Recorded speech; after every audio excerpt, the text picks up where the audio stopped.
So this is lesson 57 out of the Tenenbaum-Pollard book. And I think actually I should probably show you a little bit of that. So we're going to do lessons 57 and 58. That's my agenda for you guys for this class. We're going to go over, the goal is 58, an existence and uniqueness theorem for the first order differential equation y prime equals f of xy, satisfying, what's this? One initial condition. And remember what I told you the rule is? How many initial conditions do you need? Basically, initial conditions are what allow me to solve for the constants, right? A C. And so if it's first order, you need 1. If it's second order, you need 2, right? But how do we know that there is that a solution exists, and how do we know it's unique? That's from this theorem. I can't prove it today. I could prove part of it today, maybe. We'll start it today and we'll finish it after break. That's kind of what I'm thinking. And we'll learn some really cool math along the way. This Picard's method is pretty neat. I think it's worth it. I don't think the rest of it's worth our time. But this is kind of where I'm leaning right now. So let's go to it. Okay. So this is Picard's method of successive approximations.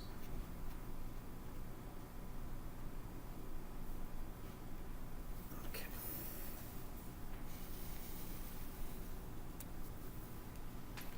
All right. I want to work through a problem with you, and actually I'm going to give you guys a little bit of homework. So this is problem 2 from the book. Well, let's write it in blue. Problem 2 says, find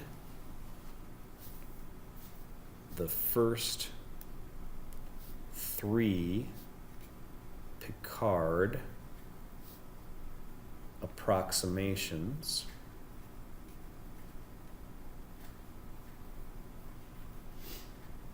of y prime equals x squared plus y.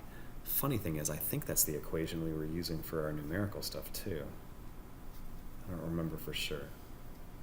And then y of 1 is equal to 3, right?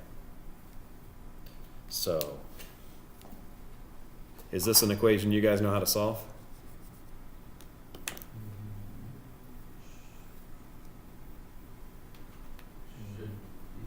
First order linear. Yes. Okay, so we know how to solve it.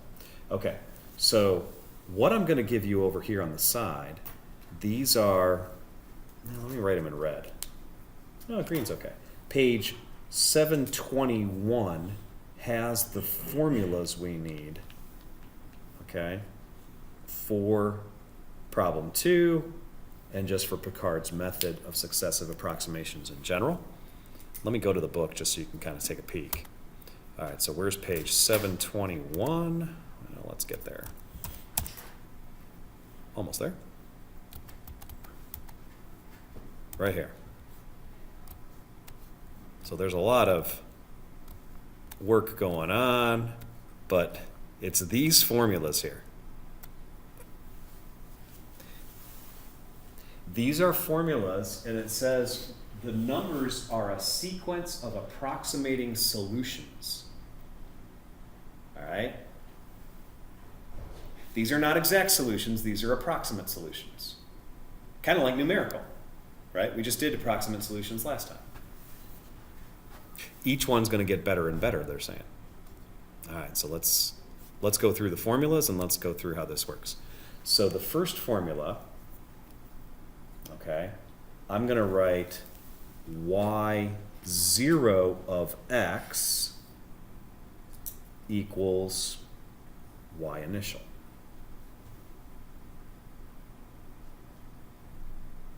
This is a little weird. I mean, here, I know this says y of 1, right? That's a little weird because usually when I see y initial, I'm thinking y of 0, right? But I think that's okay here. The first one we're going to write y of 0 of x, y0 of x using the formula. It's going to be 3. That's given to you. Okay? It's just whatever your initial condition is. Okay, next. The next formula on page 721 says y1 is equal to y0 plus, and you saw there were a bunch of integrals. So the first integral is going to be the integral from x0 to x, and I'm going to write f of what? Of x comma y0 of x dx.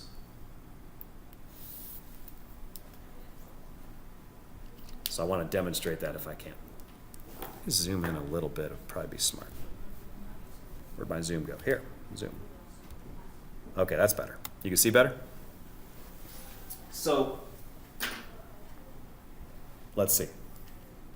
For us, let's try to use that formula.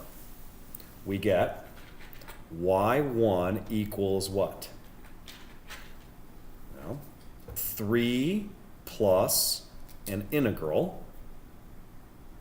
Integral from what to what?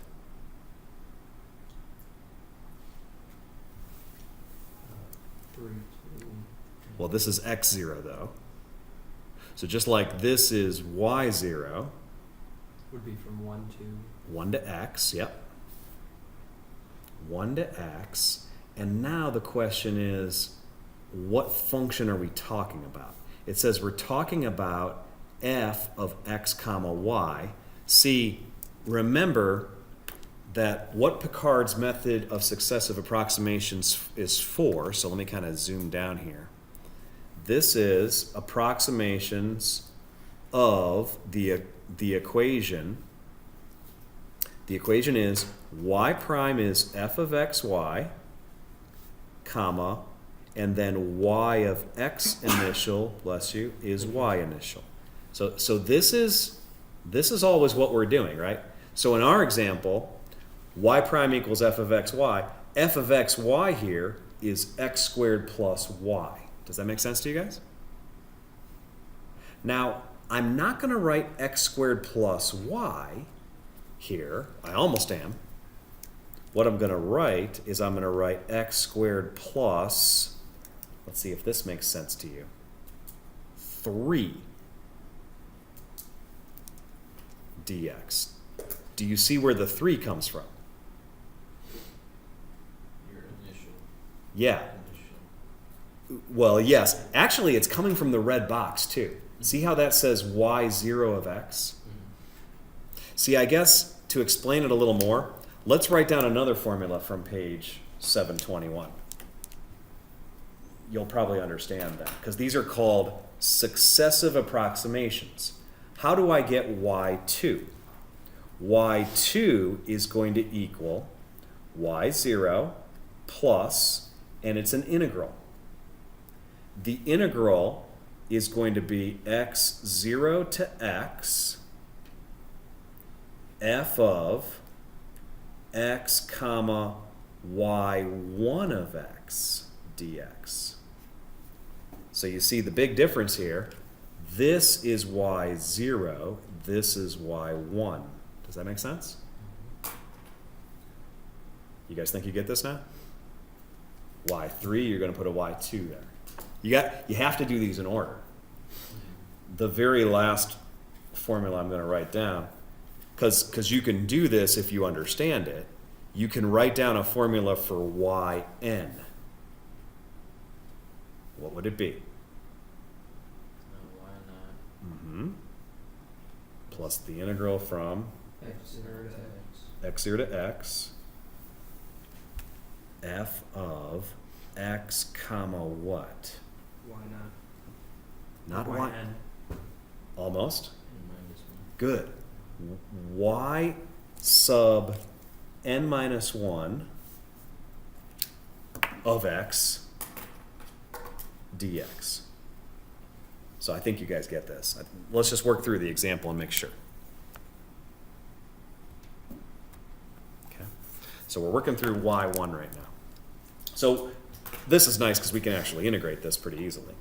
So let's see, y1 is going to be 3 plus what? Well, when I integrate x squared, I get 1/3 x cubed. When I integrate the 3, I get 3x. Right? Actually, this is kind of interesting. In calc class, when we did a fundamental theorem, they always told you don't do this. Don't put dx and x here if you have an x up there. Remember you had to use a dummy variable, right? So are you guys okay with, you know how, like if I did the fundamental theorem, what's going to happen is we're going to get like f of x minus f of 1. No, yeah, because you'd be plugging in the 1, right? So when I plug in the 1, I would get, let's see, what would I get? You guys okay if I just do it here? So here's the f of x, and now I'll do the f of 1. I'll get minus 1, and then minus 3, because right? Do you guys see that? Because f of 1 is 1 plus 3, let's say, right? This okay? So now we have a formula for y1 of x. I'm going to write it down. y1 of x is equal to what? Well, let's write it. Let's write the numbers first. Let's see. We have 3. Did I screw up something here? Hang on a second. Did you just? Oh put yeah, out a 1 and it's 2? not 1. What is it? It should be 1/3. Okay, 1/3. Yeah, minus 1/3, and then, right, because you're plugging into here. Okay, so then what does y1 of x equal? I guess if I write the numbers first, I'll write it in ascending order. 3 minus 3 is 0, so you get negative 1/3, right? Plus 3x, and then I'll write the plus 1/3 x cubed.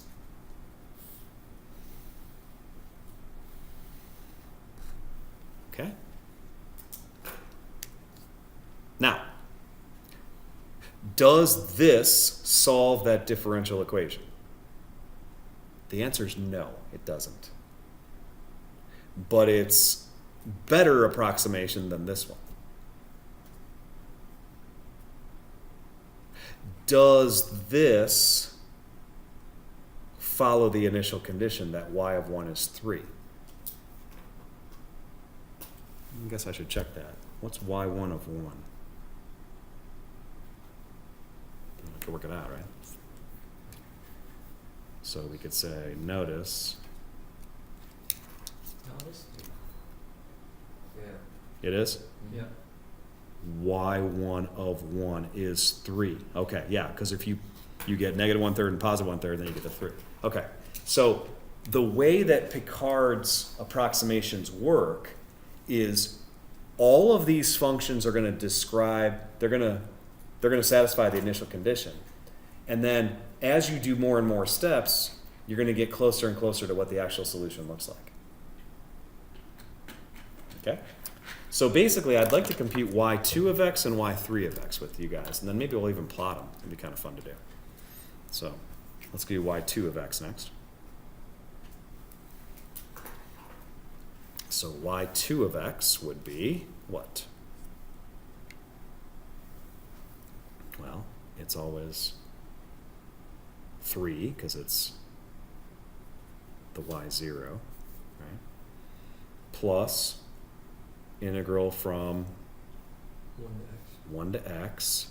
But now what you do is you do f of x comma y1. So for our example, I guess I got to hang on. What are we integrating? The negative 1/3 plus 3x. Well, a little bit more than that too, because right, my original, this is f of xy. So it's x squared plus y. So it's going to be x squared plus And now you throw y1 in there. So in here, we throw what we just had, the negative 1/3 plus the 3x plus the 1/3 x cubed, okay? So we integrate all this. That's my f of xy dx. Hey, Joe. You see that? All right. So let's work out what that is. Well, let's see. It's going to be 3 plus, okay, when I integrate, I get, let's see, 1/3 x cubed minus 1/3 x plus 3/2 x squared.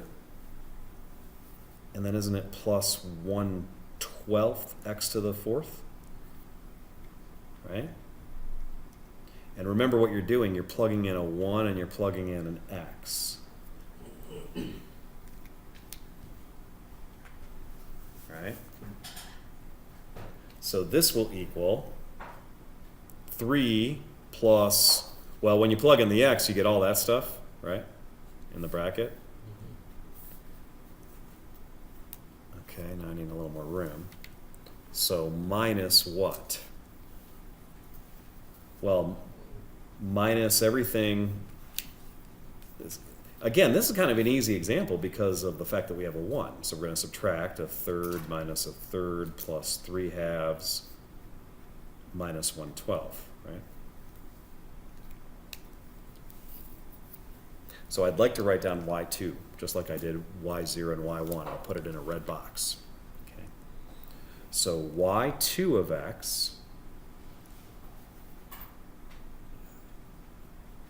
will equal, all right, so what's the opening number?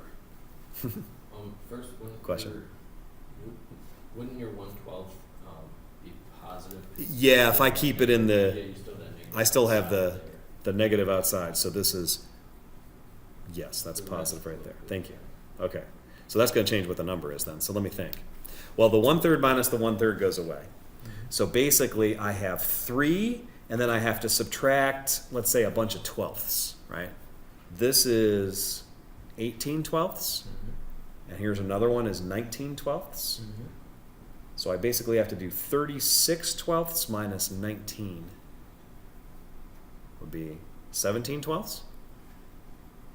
Because 36 minus 20 would be 16, so 36 minus 19 is 17 twelfths. This is 17 twelfths.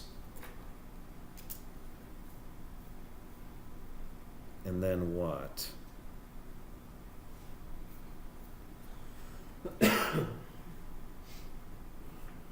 Why did I write minus next? Oh, because I'm putting them in order. If this is the constant term, the next thing I want to write down is the, right, the minus 1/3 x. And then I'll write the plus 3/2 x squared. Now I'll write the plus 1/3 x cubed. And now I'll write the plus 1/12 x to the 4th. So we've just computed this, the next Picard approximation, y2. You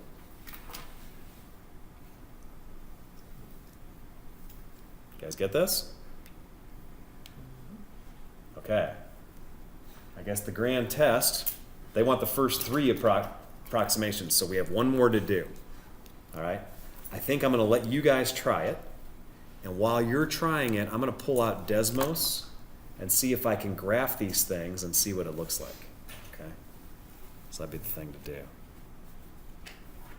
So, okay, so we're in the middle of this method. And again, what's the differential equation that we're solving? X with plus 1, or y prime equals x with this. Okay, so let me, why is it doing that? I just want to sign in. So I'm going to sign in. I'm going to save this. This is good for us to see. So I'm going to call this Math 2850. No, I'm not. I'm going to call this Picard Approximation of, and what's the equation? Y prime equals x caret 2 plus y, right? That's what we're doing. We're approximating y prime equals x squared plus y. Fine. So maybe I'll put a nicer label on that later. Oh, but there was something else. Not only did you have y prime equals x squared plus y, comma, what else do you need to know? Y of, y1 equals 3. yes, you have to have an initial condition. I don't want to duplicate it, I just want to save it. Okay. So here's the first two, right?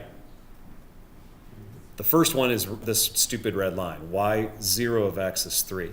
The next one, y, and guys, if you're still working, take a break for a minute, because I'll work the next one out, and you'll see how you did.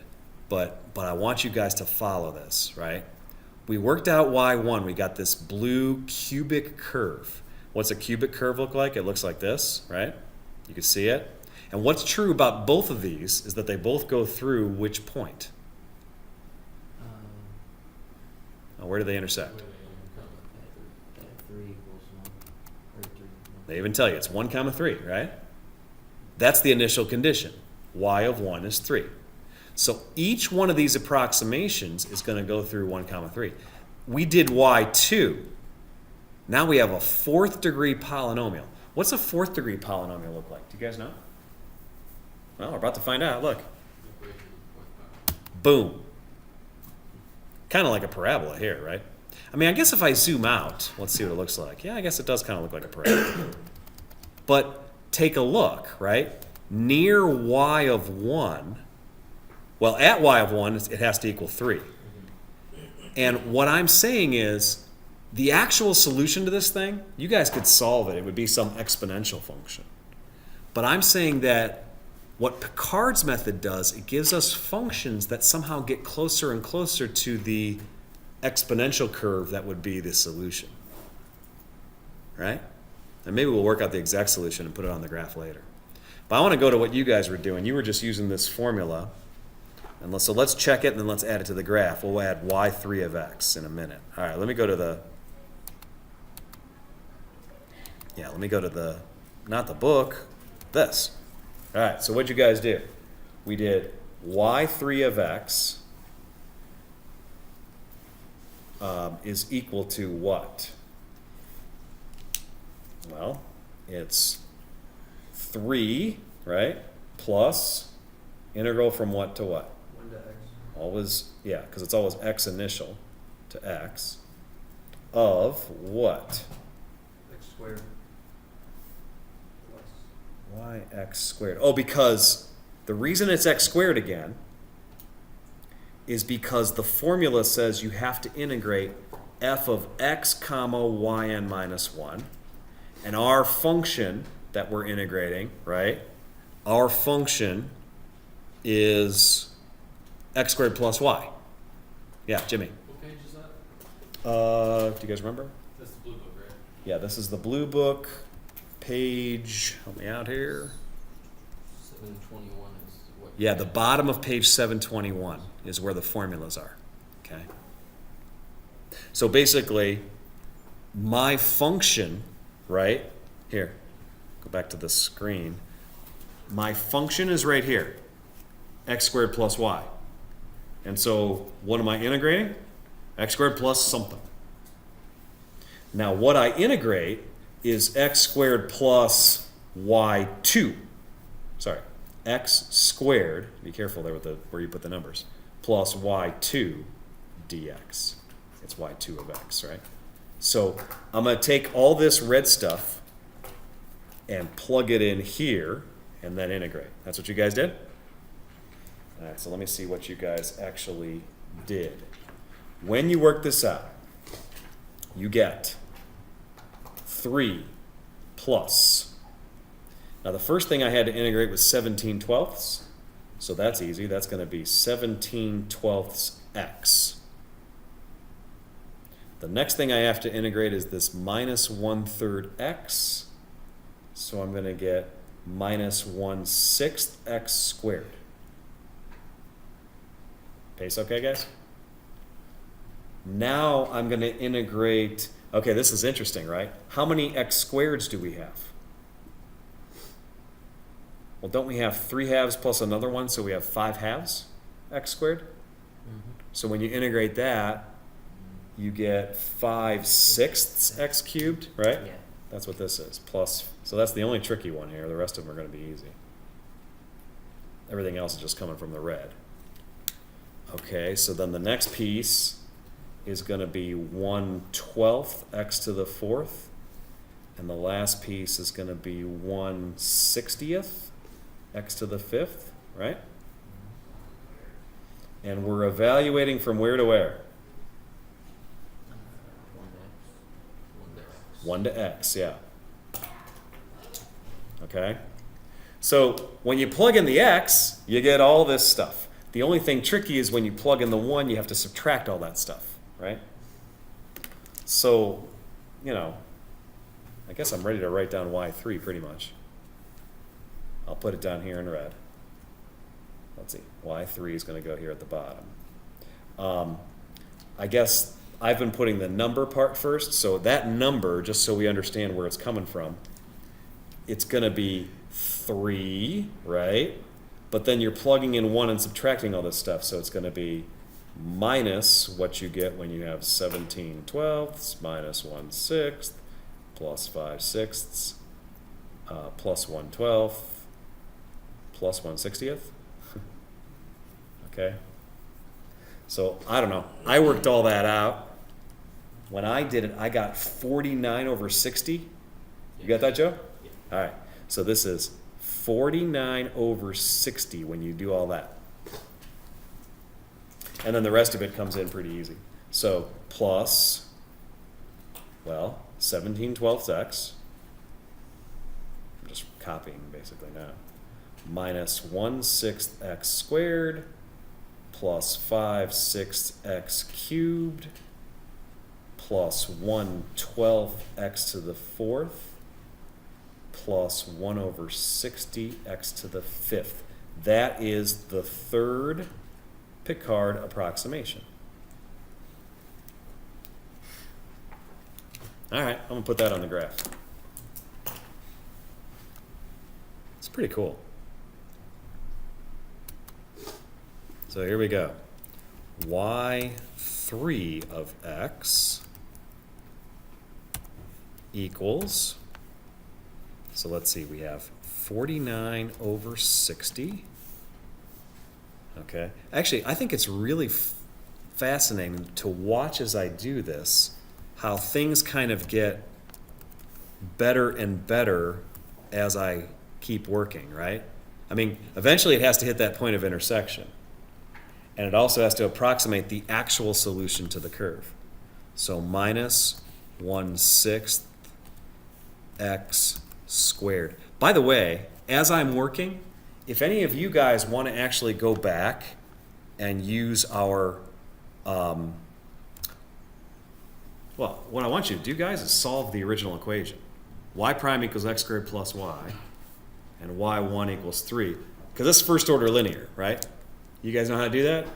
So while I'm typing in the graph, I bet one of you, or all of you, could solve the first order linear equation using the exam 1 technique. I want the exact solution. I want to put that on the graph next. So see if you guys could do that, if you're done with the other stuff. In the meantime, like I said, I want to keep plotting this. All right, so let me go back to where was it? Oh, the calculator, here.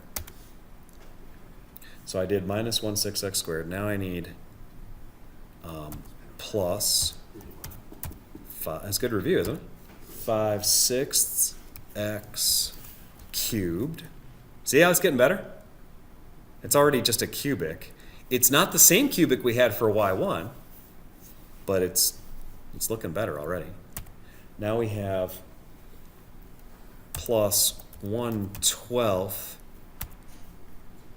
x to the 4th. See how that didn't change very much?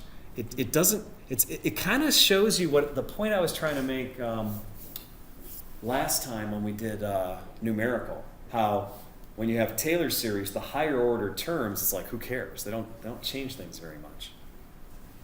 But I guess what this does change is going to make it go, when I add the last term in, so plus 1/60th, this is going to make it exactly then go through the right point. Plus 1/60th x caret 5. Yeah. See that? So that's a better approximation to the solution. All right. Does anyone have the solution to the equation?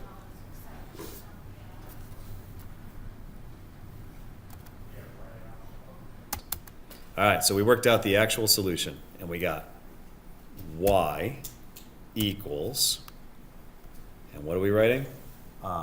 Negative x squared. So it's going to be in maroon, okay? Minus 2x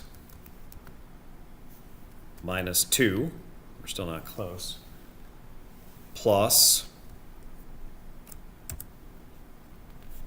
8 over e times e to the x.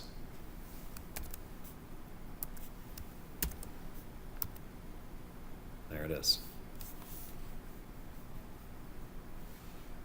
So again, let's go through here. Let's back off a second. Just look at the actual solution. So the actual solution is this red line, right? The maroon line. This curvy one is the actual solution to the equation. And the way Picard works is, here's y1. Notice it's not good unless you're close to the initial condition. But if you're close, it's not bad, right? Maybe I'll zoom in a little bit. We'll see. Yeah, it's pretty good there. And then y2 is even better. If you zoom in, for instance, maybe we could zoom in a lot to see how much better it is. Maybe you can't tell. Boy, I guess if you're really close, it's really good. Either one of these. Okay. It's out here that it makes a difference. How about y3? Y3, notice, is getting even closer to this, right? You see how that works? So this is Picard's method he came up with for successive approximations of differential equations. Okay. Picard's method is not used nowadays, guys. It's not, right? What is used? Runge-Kutta is used. Here you have to integrate, right? We don't want our there's a lot of things we can't integrate. Not only do you have to integrate, then you have to integrate, plug in the answer to the next integral and integrate. This is not something that computers do very well. Why is Runge-Kutta so nice? Because there's no derivatives involved, right? It's just iterate, calculate the function over and over again. So I think that's really kind of cool to do. But the reason that I went over this is because we need it for our proof of the existence and uniqueness theorem, which is the subject of the next day's class of I guess it'll be our class after break, Monday, when we come back from Thanksgiving.